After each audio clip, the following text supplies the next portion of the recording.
make a live well when you're ice fishing. If you have a chainsaw, you just take it, cut a bunch of slices. So you got all these cubes here. They're all sitting like straight up. You cut them.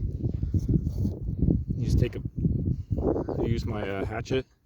You just hit it in between them and they just break right off just like this. Get those nice little cubes.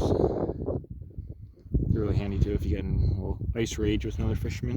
You can throw them pretty good. Just kidding, but anyways. So I just do that, ship it all out. Takes about 10 minutes to do them at the max. The hardest part is just make sure you have these to go in it. So you just take fish in there and he thinks he's gonna be good. Thinks he has a nice home, but we're gonna take real good care of him so he tastes even better when he's in the pan.